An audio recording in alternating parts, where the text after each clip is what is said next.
Kalau itu dibiarkan, yang hancur bukan cuma satu orang, tapi masa depan demokrasi kita sendiri. Menunduk itu bukan tanda takut, tapi tanda dia punya kepala untuk dipakai berpikir.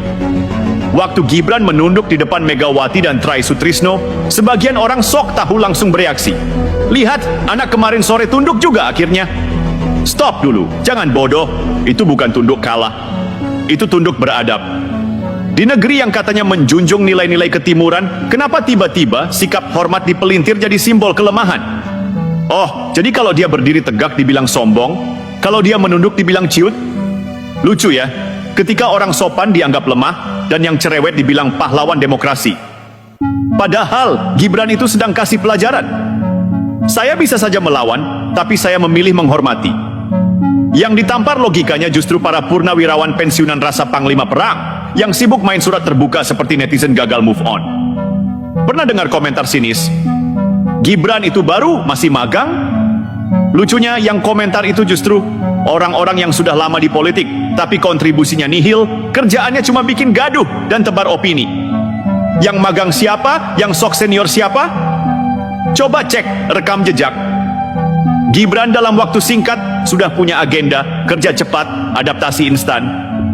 Sementara yang nyinyir sibuk berkoar-koar di media, kirim surat, bikin drama, tapi tak satu pun solusi dibawa ke meja. Karena mereka bukan ingin memperbaiki demokrasi.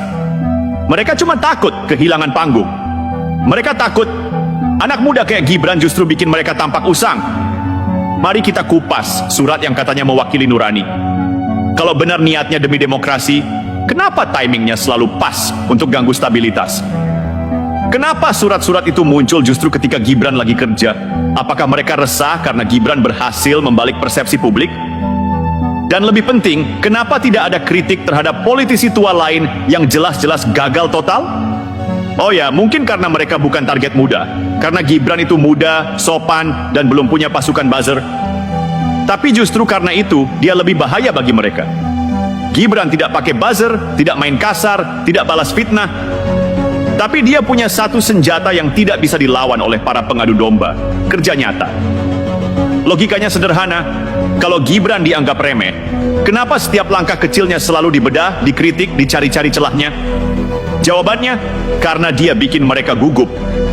Sikap santunnya dianggap jebakan, kinerjanya dianggap ancaman. Kehadirannya di istana bukan sekadar formalitas, tapi simbol bahwa politik lama sudah masuk masa tenggat. Dan mereka panik. Panik karena Gibran tidak main dengan cara mereka. Gibran tidak rebutan kursi, tapi rebutan kepercayaan. Gibran tidak teriak-teriak di depan kamera, tapi duduk tenang sambil bekerja. Banyak yang gagal paham. Mereka kira Gibran diam karena takut. Padahal dia diam karena sadar. Mereka hanya ingin gaduh, bukan berdiskusi. Dan inilah ironi terbesar. Orang-orang yang mengklaim paling paham demokrasi justru paling tidak terima saat pilihan rakyat tidak sesuai keinginan mereka.